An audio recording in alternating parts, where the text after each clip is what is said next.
Filosofia significa, allora, etimologicamente la parola vuol dire, in greco viene da philein, philein vuol dire amare, sapienza, e sofia vuol dire sapienza, e quindi alla lettera diciamo la parola filosofia vuol dire amore per la sapienza. Però la nascita della filosofia è stato una di quelle rivoluzioni che hanno condizionato tutta la storia del mondo successivo, quindi un momento, diciamo, cruciale di evoluzione del destino dell'umanità.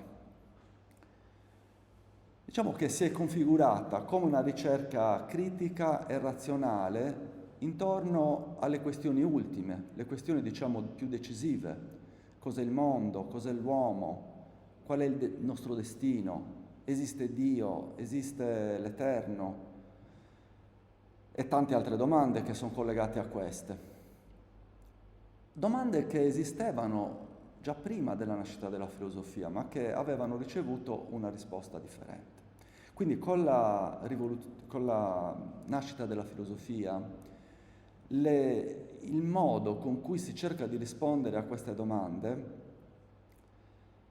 è condotto con un metodo nuovo, cioè un metodo critico-razionale che non tiene conto delle tradizioni, diciamo del pensiero comune, delle religioni. È un'indagine spregiudicata condotta appunto liberamente grazie all'uso della ragione. Ora, già un filosofo antico, Pitagora, ci ha mostrato un'immagine di chi sono i filosofi. Lui ha paragonato, secondo una testimonianza antica, dato che di Pitagora non è che ci rimanga nulla di diretto, il mondo alle feste di Olimpia, in cui alcuni andavano per gareggiare, le Olimpiadi insomma, andavano per gareggiare, quindi ricercavano la gloria. Alcuni andavano per fare affari, cioè ricercavano il denaro. Alcuni andavano per divertirsi, cioè cercavano il piacere. Però c'erano anche alcuni, pochi, che andavano per osservare, per capire quello che accadeva. Questi, dice Pitagora, sono i filosofi. Quindi la filosofia si mostra già come un'indagine disinteressata, cioè non è una ricerca interessata come quella appunto dei commercianti e degli altri esempi che abbiamo fatto, no?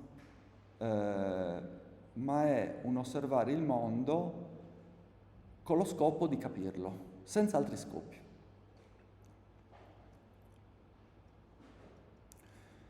Ora, quindi la nascita della filosofia, dicevamo, è uno degli eventi più decisivi nella storia dell'umanità, è forse il più decisivo, dato che, anche se noi non ce ne rendiamo conto, però viviamo già tutti nella casa della filosofia, perché tutti gli aspetti della vita del mondo occidentale e ormai anche dell'intero mondo sono stati costruiti sulla base, diciamo, del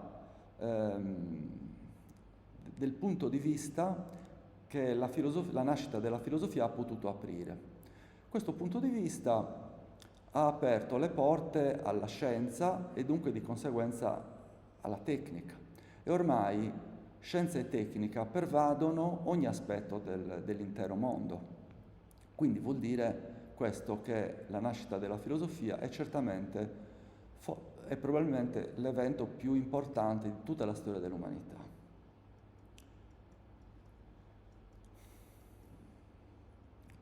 Ora, la nostra civiltà, più che una civiltà della filosofia, si presenta come civiltà della tecnica. Però questo è stato reso possibile dal sorgere del pensiero razionale e quindi della filosofia. Questa tecnica naturalmente fornisce ai popoli privilegiati, cioè quelli che l'hanno creata, tutto ciò che serve per vivere. Però ha anche creato le condizioni per una possibile distruzione del mondo. Per esempio potrebbe avvenire con una guerra nucleare, oppure per catastrofi climatiche che avvengono in seguito del continuo avvelenamento dell'aria, l'inquinamento insomma, atmosferico e delle acque.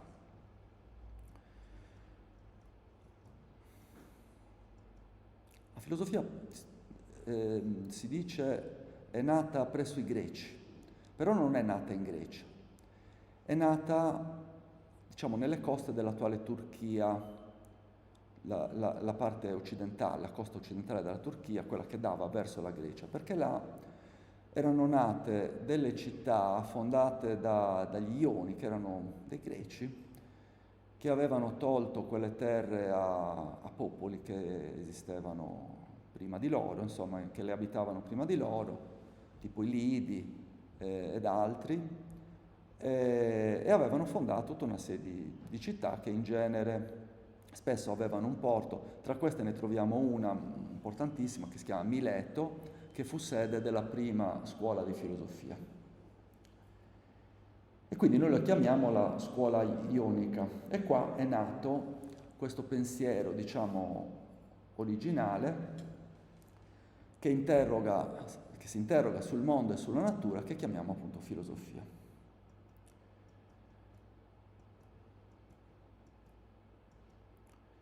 Perché nasce? Perché furono proprio i greci? Questa è una domanda che possiamo porci. Perché furono proprio i greci a realizzare la filosofia e non gli egizi o i babilonesi, non lo so, o i persiani? Ecco, naturalmente questa è una domanda che non ha una risposta precisissima, però sono state fatte una serie di ipotesi. Una di queste ci fa notare che la civiltà greca era una civiltà marinara. In genere le grandi civiltà erano tutte nate presso grandi fiumi, pensiamo per esempio all'India, pensiamo alla Cina, all'Egitto. Diciamo che l'Egitto voleva dire i luoghi abitati di quelle regioni, che erano quelle collocate sulle sponde chiaramente del Nilo, e non perché poi attorno c'era il deserto. Invece i greci creano una talassocrazia, cioè un dominio del mare. Questo è importante per capire come è nato il pensiero razionale. Simbolo della grecità è Ulisse. Sul mare, per andare sul mare, occorrono tutta una serie di nozioni di tipo scientifico. Cioè, per orientarsi nel mare occorre avere degli strumenti per misurare l'altezza delle stelle, dalla quale deduciamo la nostra posizione sul mare. Altrimenti non abbiamo riferimenti. I greci navigano nel mare e vanno lontano dalle coste, esplorano tutto il Mediterraneo e anche oltre. Evidentemente sapevano orientarsi, però per sapere orientarsi occorre sviluppare un pensiero razionale. Inoltre, in mare c'è bisogno di una cooperazione, cioè di una sinergia.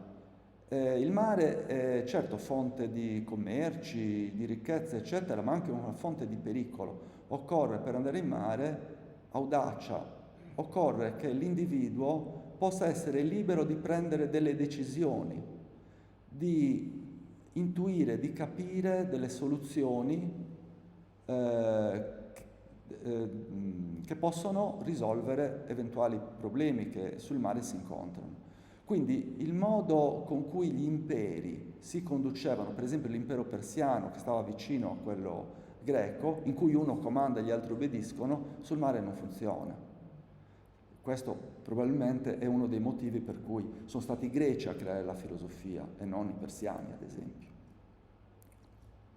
Infatti, i greci iniziano a creare, soprattutto in seguito alle guerre contro i persiani, una propria identità che va precisandosi e la creano proprio in opposizione ai persiani. I persiani naturalmente erano molto temuti e quando, diciamo all'inizio del V secolo, arrivano in Grecia, tentano la conquista della Grecia, falliscono.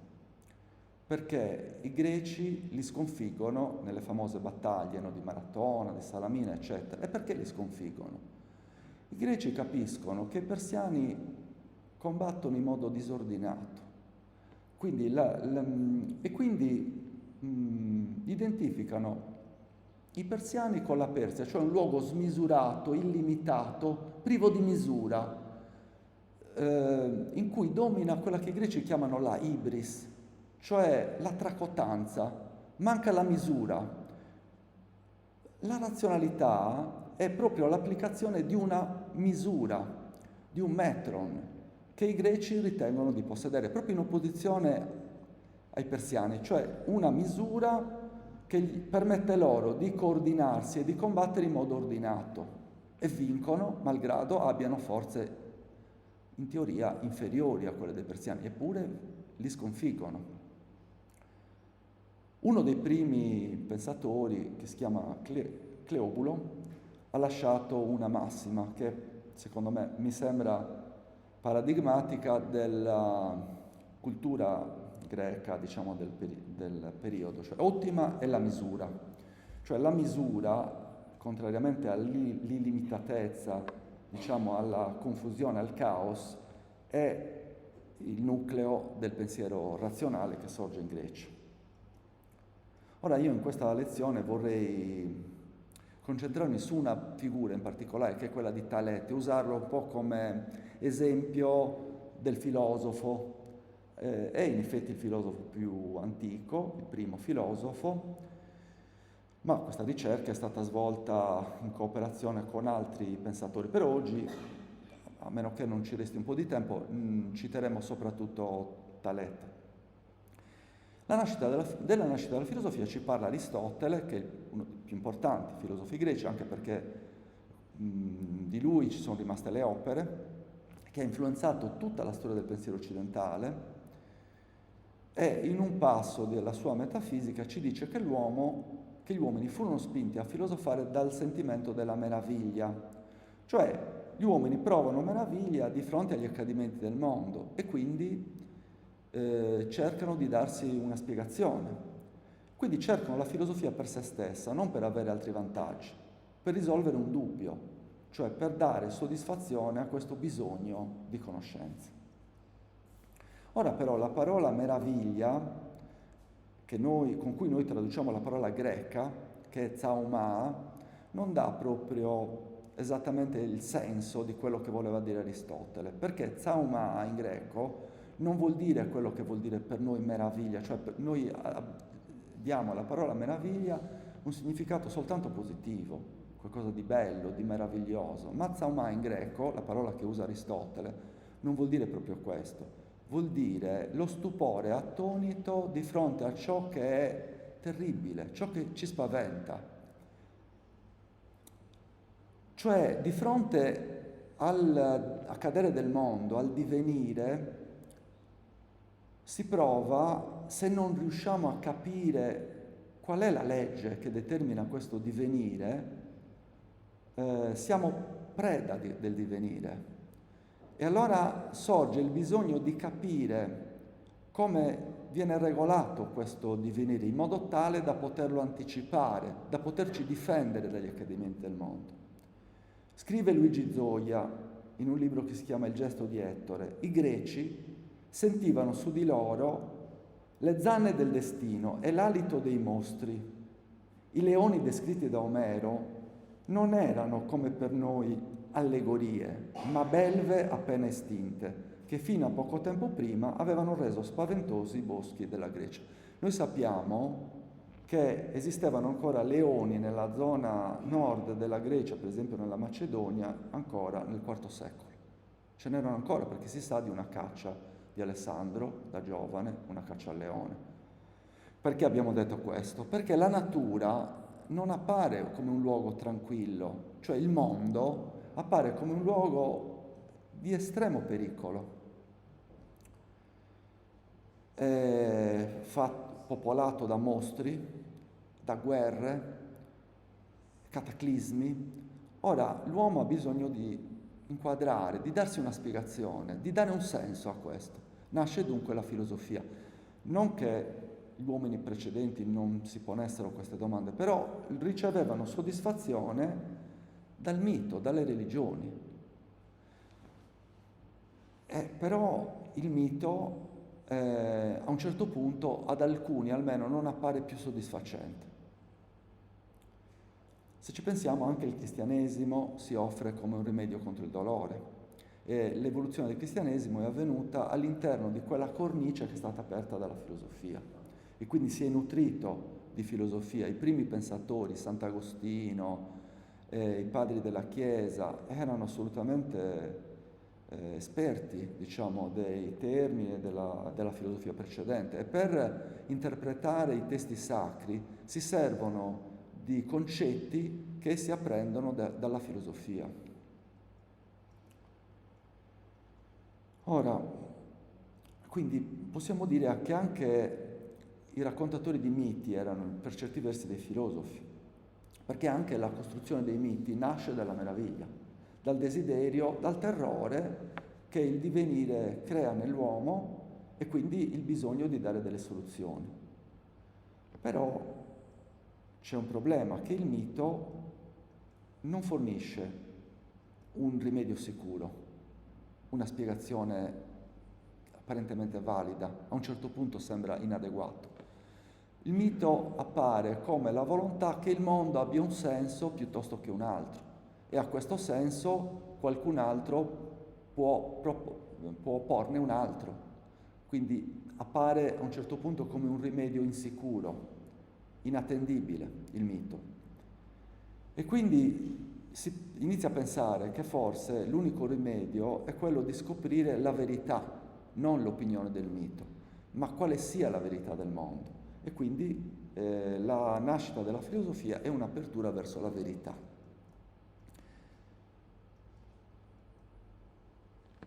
I greci capiscono per primi che c'è uno stato naturale, che la natura non appare diciamo volubile e litigiosa come gli dei greci, ma che funziona in base a leggi ferree, indubitabili, ineluttabili.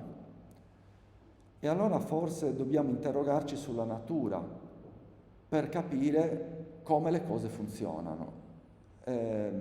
Cioè i greci hanno messo a raffronto l'incostanza degli dei con la costanza della natura, ed è allora che è nata la filosofia. I filosofi dunque non sono più poeti, non sono più i mezzi con cui la divinità si rivela, sono uomini che provano a dare un senso umano e razionale, diciamo, al mondo.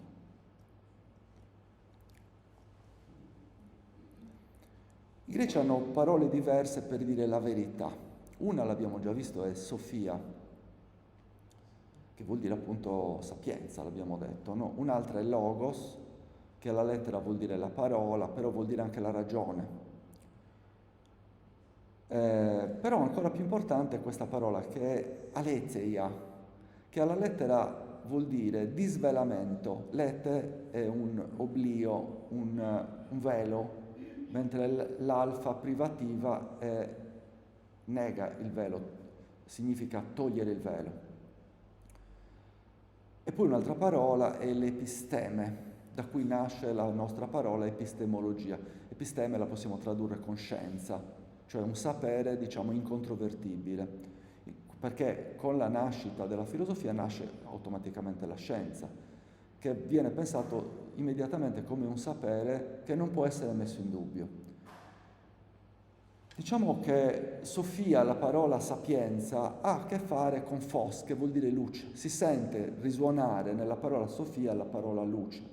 Quindi la filosofia è un'apertura verso la luce, verso ciò che è ben illuminato non può essere messo in dubbio, non può essere negato.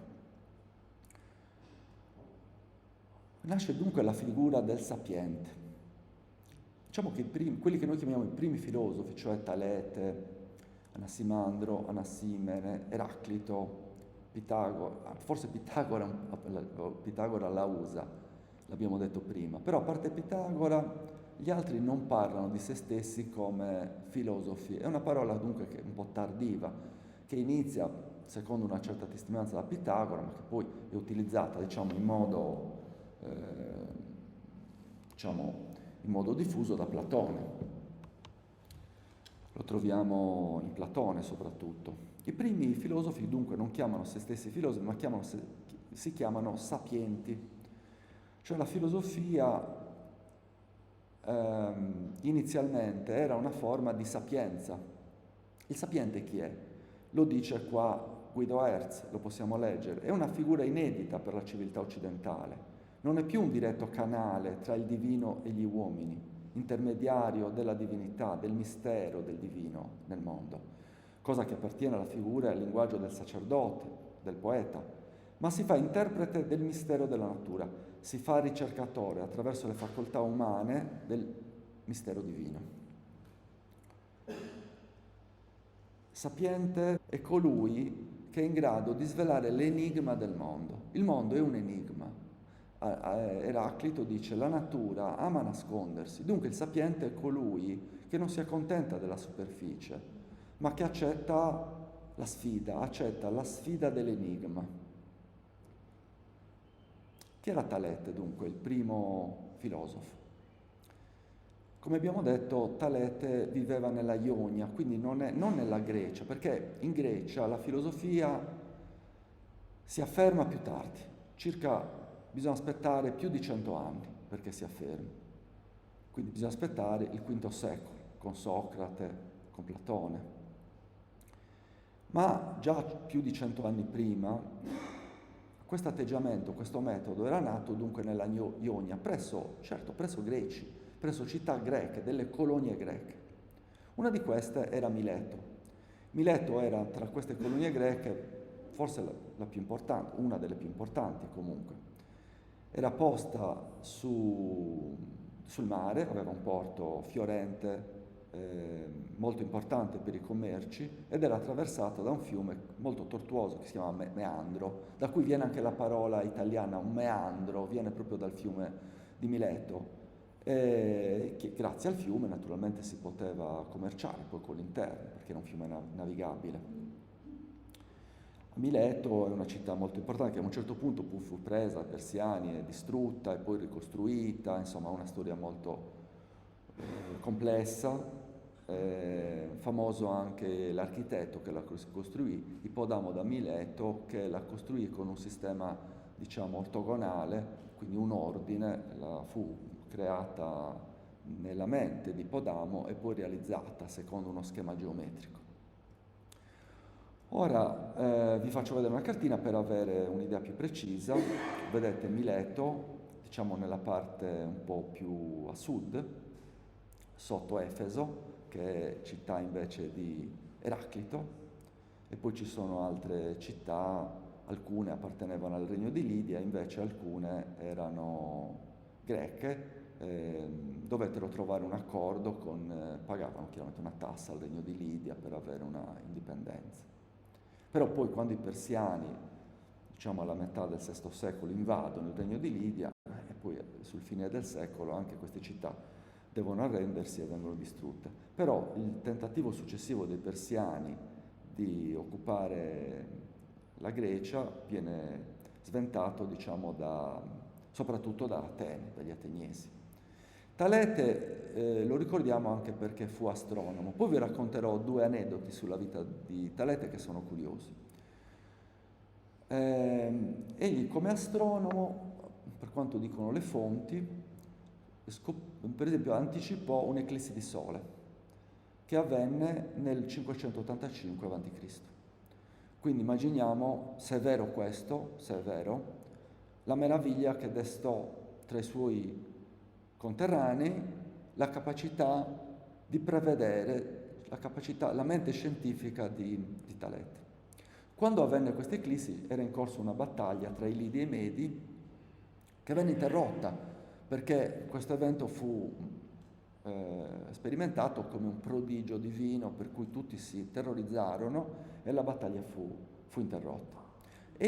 Talete sembra che sia stato anche in grado di capire che il solstizio non cade nell'anno sempre nello stesso giorno, ma può, diciamo, cambiare nell'arco di 2 giorni. Quindi fu anche capace di prevedere il solstizio.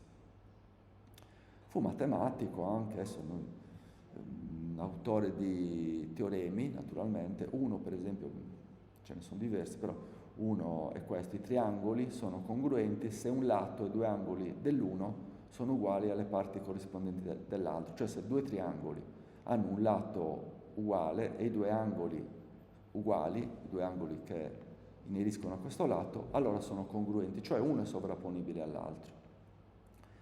Perché è importante il teorema? Perché alcuni pensano che la matematica sia nata già prima dei greci, perché è chiaro che si avevano già nozioni matematiche anche in Egitto, in Mesopotamia, non è che non avessero nozioni matematiche gli egizi, ne avevano.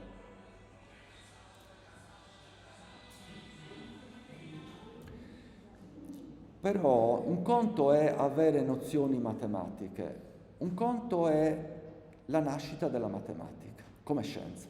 Perché? Perché nasca la matematica come scienza completa si ha bisogno delle dimostrazioni e quindi dei teoremi. Cioè, voglio dire, gli egizi sapevano che il quadrato, la somma dei quadrati costruiti sui cateti è uguale a quella dell'ipotenuse. Non è che non lo sapessero, ma non lo sapevano dimostrare.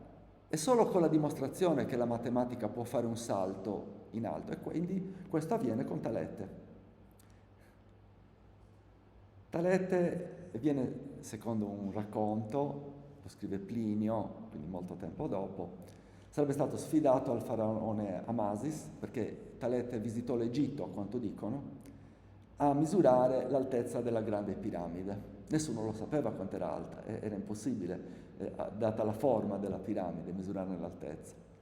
E Talete misura l'altezza della piramide senza salire, senza sforzarsi troppo, con uno stratagemma. Misura l'ombra della piramide quando il Sole è a 45 gradi e quindi l'ombra di un oggetto è uguale all'oggetto stesso. Cioè mette un bastone, quando l'ombra del bastone è uguale a quella del bastone, misura l'ombra della piramide. Lo misura in quel momento e quindi si scopre, se questo racconto di Plinio è vero, per la prima volta quanto è alta la piramide di Cheope, che superava i 140 metri. Allora, insomma, rimase per secoli e secoli l'oggetto artificiale più alto, sino al Medioevo, costruito nel mondo.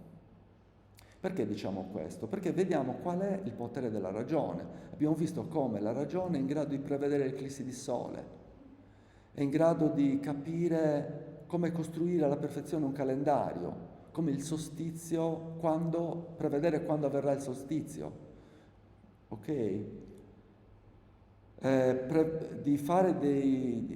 Applicare la matematica alla realtà fisica dei corpi, quindi operare delle precise misurazioni, apre delle prospettive impensabili. Raccontiamo due aneddoti sulla vita di Talete. Il primo lo racconta Platone nel Teeteto, racconta che un giorno Talete, tutto preso dalle sue osservazioni astronomiche, cade in un fosso o in un pozzo, insomma. E quindi rimase lì intrappolato, sinché una servetta trace lo trovò, forse il giorno dopo, non so. E quindi lo derise, gli disse: ma tu stai sempre lì a guardare il cielo e non ti avvedi di quello che c'è ai tre piedi. Perché Platone ci racconta questo? Perché è chiaro che per fare un salto verso la conoscenza, lo sguardo gli occhi devono guardare in alto, non possono guardare sempre dove metti i piedi.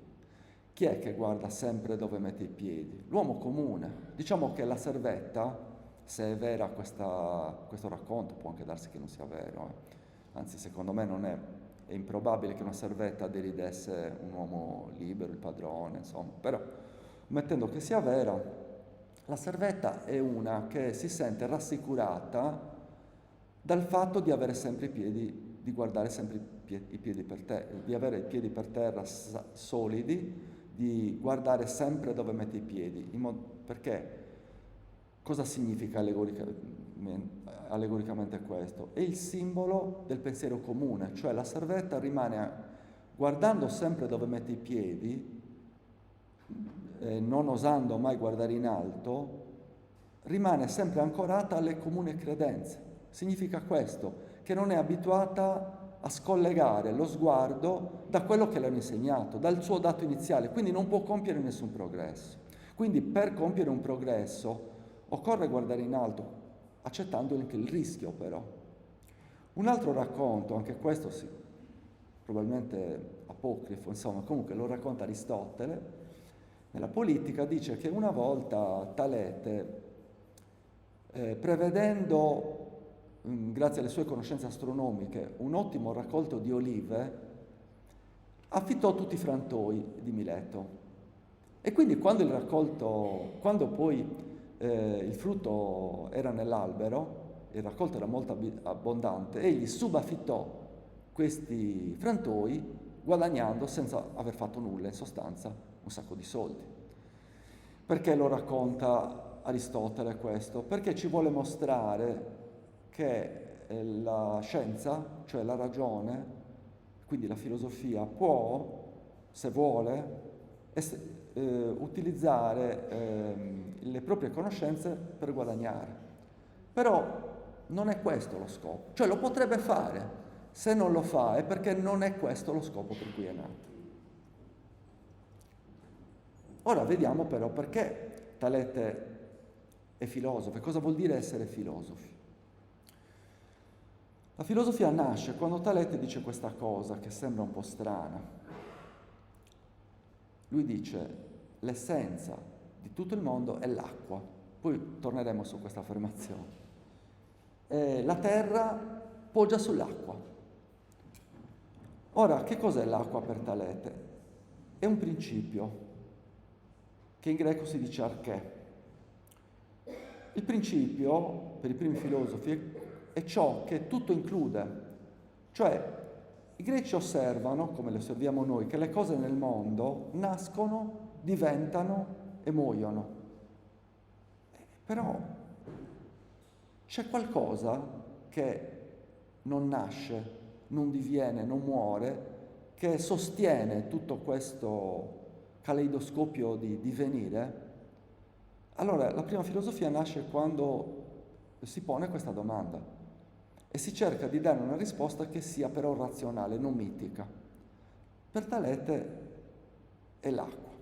Cioè, Talete si chiede: c'è qualcosa da cui le cose provengono e a cui ritornano, che è sempre salva dal nulla, che non può cadere nel nulla.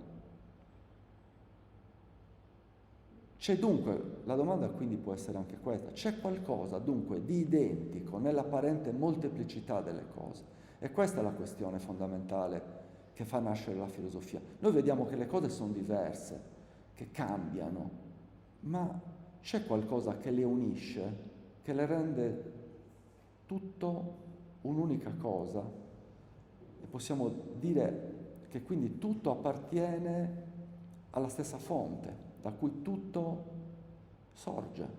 C'è questo qualcosa, per Talete è l'acqua. E perché ce lo dice Aristotele? Perché noi non abbiamo nulla di Talete, non c'è rimasto nulla, neanche un frammento.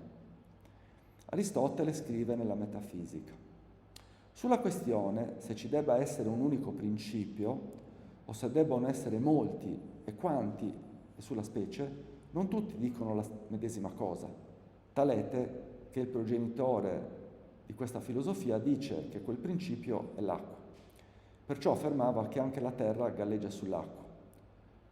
Forse si è formato questa opinione vedendo che il nutrimento di tutte le cose è umido e che perfino il caldo deriva dall'umido e vive di esso. Ora, in tutti i casi, ciò da cui una cosa deriva è anche suo principio. Per questa ragione Talete si formò questa opinione, e anche perché i semi di tutte le cose hanno natura umida. Ora, l'acqua è il principio della natura delle cose umide. Come possiamo interpretare questa affermazione, diciamo così, di Talete? Noi dobbiamo pensare, oggi sappiamo che il nostro corpo è quasi per il 70% fatto d'acqua. Cioè, probabilmente, se è vero quello che dice Aristotele, Talete aveva notato che la vita è possibile soltanto in connessione con l'acqua, con l'umido. I semi, dice, sono umidi, lo sperma è umido.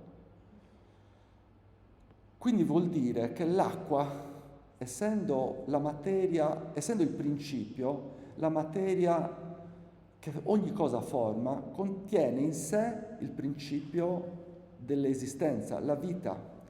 La vita è contenuta già nella materia, non viene da fuori. Quindi dire materia vuol dire vita. Si chiama questa teoria ilozoismo, cioè la materia è interamente viva.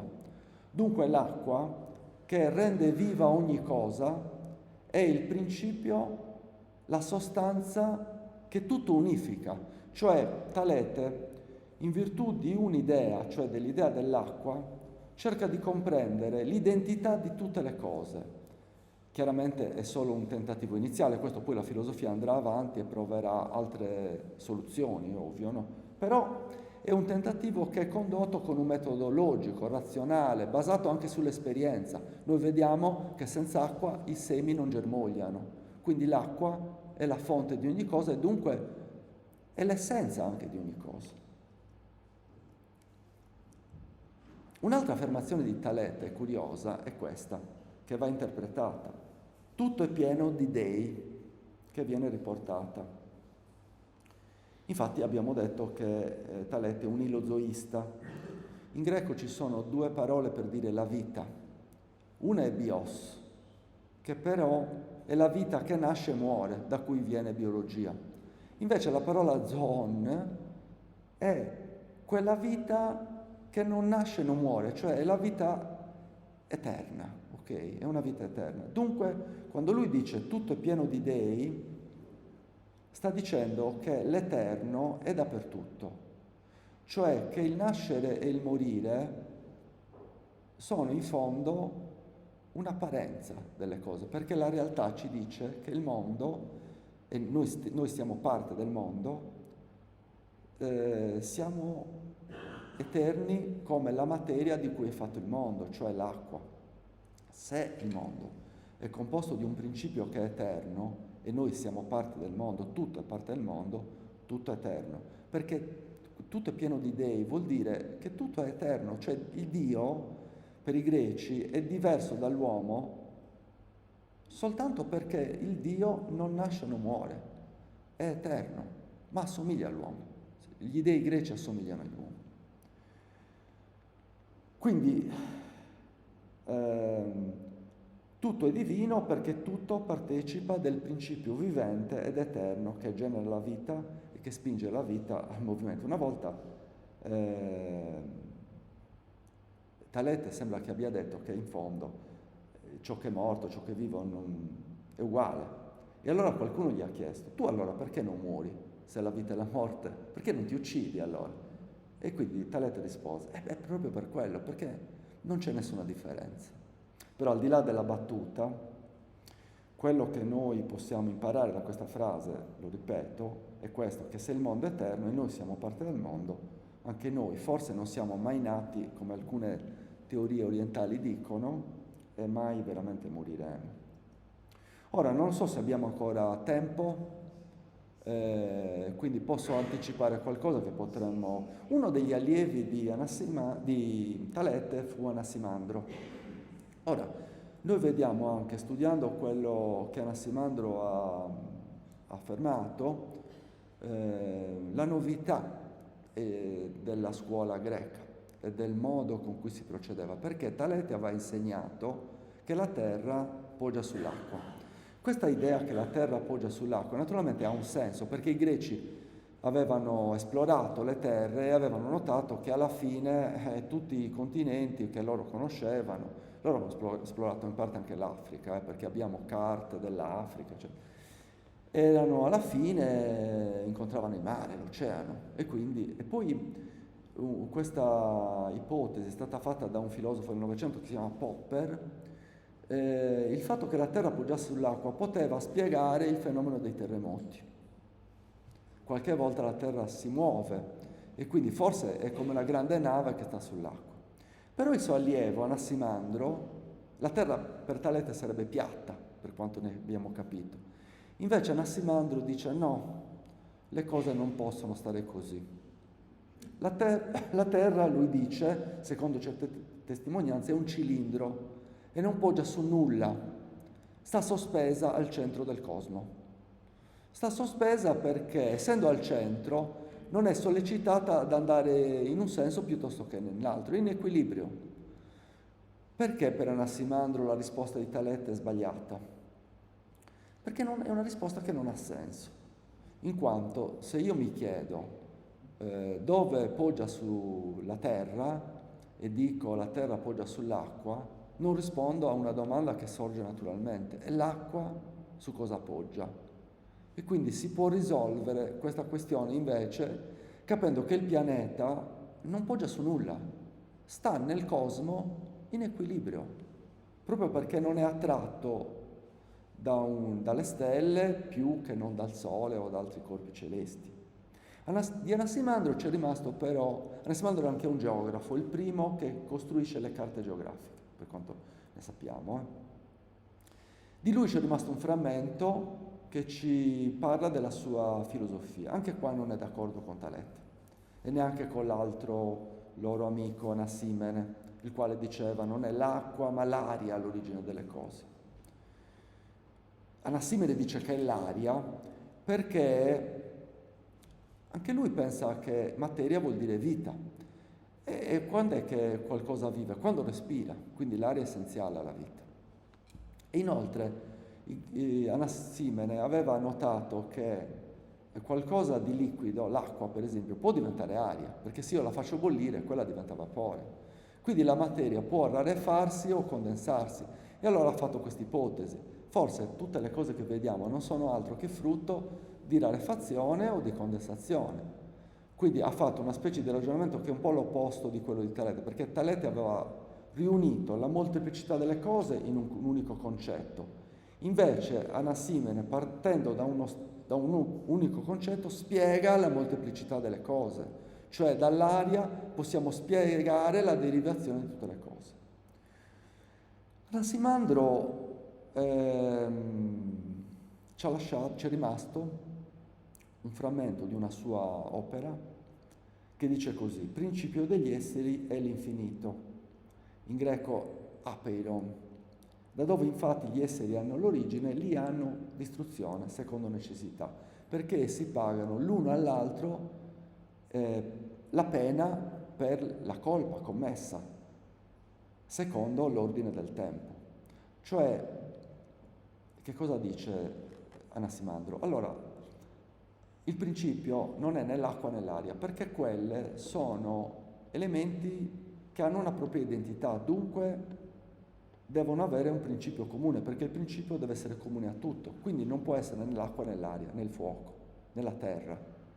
Deve essere qualcosa da cui queste derivano, e lui lo chiama apeiron, cioè indefinito.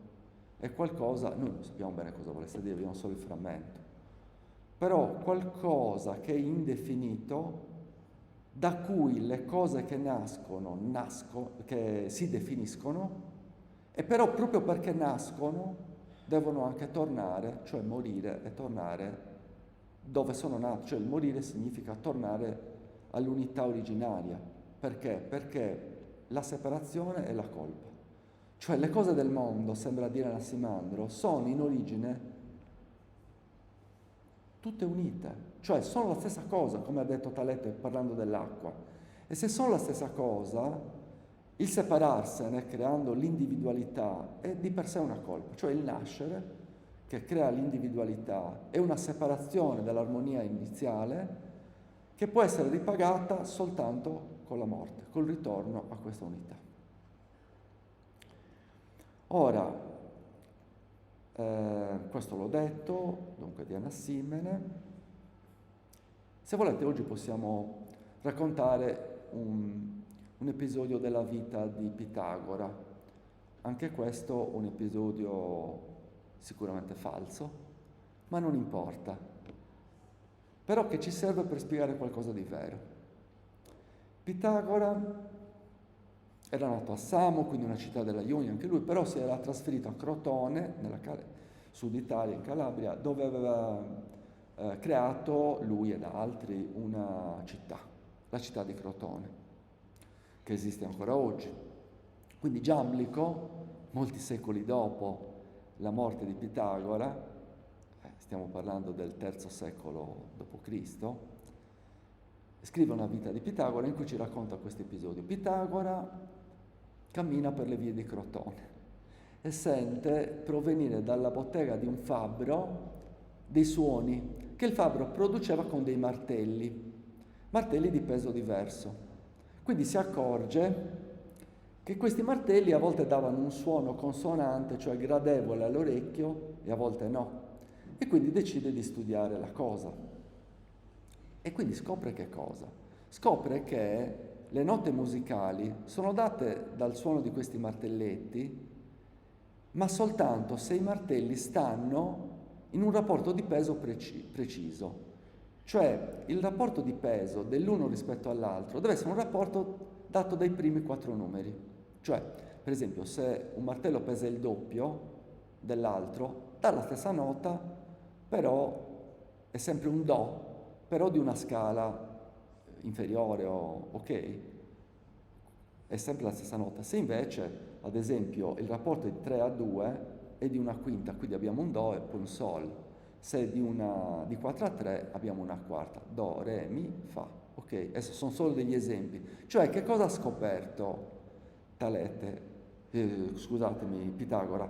Pitagora ha scoperto che dietro al fenomeno della musica si cela un segreto, che è la matematica. Noi diciamo che la filosofia è l'applicazione della ragione. Ma questa parola ragione, ratio, una parola latina, da dove viene? Viene dalla matematica, perché sono proprio i numeri irrazionali che danno origine alla parola ragione, ratio. I numeri razionali sono quelli che possono essere espressi attraverso un rapporto di altri numeri. Ad esempio 2 è uguale a 4 mezzi, oppure a 6 terzi, è un numero razionale. Quindi i pitagorici si convincono che tutti i fenomeni del mondo siano razionali, siano spiegabili attraverso la matematica. Quindi studiano l'astronomia, d'altra parte anche Talete, come abbiamo visto, aveva iniziato a fare questo, e capiscono che i cicli del cielo, degli astri, determinano i cicli terrestri. E che quindi tutto è determinato dai numeri, ma i numeri sono di 2 tipi, sono pari o dispari. E quindi allora le opposizioni del mondo, loro credono, sono date proprio dall'opposizione fondamentale che c'è tra i numeri pari e i numeri dispari, che danno origine a tutte le opposizioni, caldo-freddo, alto-basso, notte-giorno, eccetera, eccetera. Queste opposizioni, che sono 10, esistono perché esiste l'opposizione di base, cioè quella del limite, del limitato, del pari e del dispari. Secondo i pitagorici, che hanno una visione un po' rigida della realtà, il dispari però è un numero perfetto, mentre il pari è imperfetto, perché il dispari non lo puoi dividere, invece il pari lo puoi dividere, quindi è imperfetto. I quadrati sono la somma dei numeri dispari. Se io a 1 sommo il 3, ottengo una figura quadrata. Se invece al 2 sommo il 4, ottengo un rettangolo.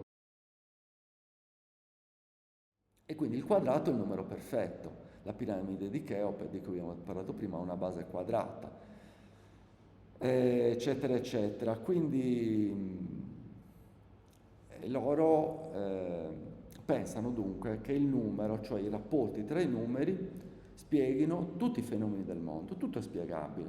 E questo serve a purificare l'anima, perché la nostra anima, secondo i pitagorici, alla morte del corpo, tende a reincarnarsi.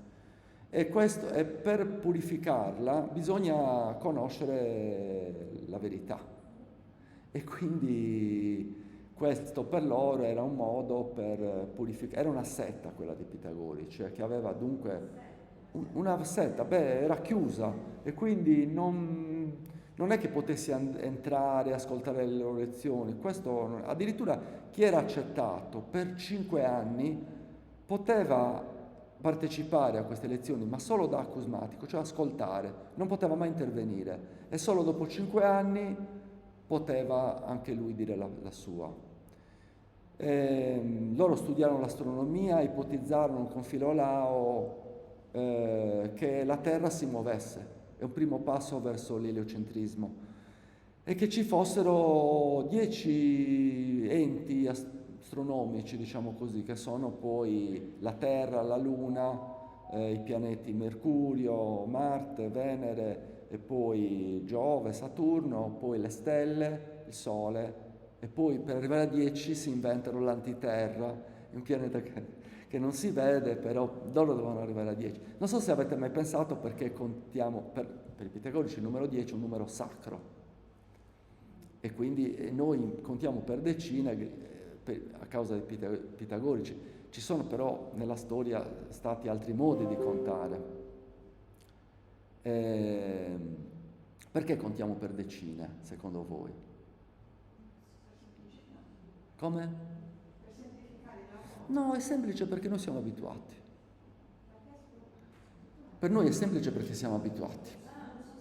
Non è quello il motivo. È un motivo semplice. Le dita.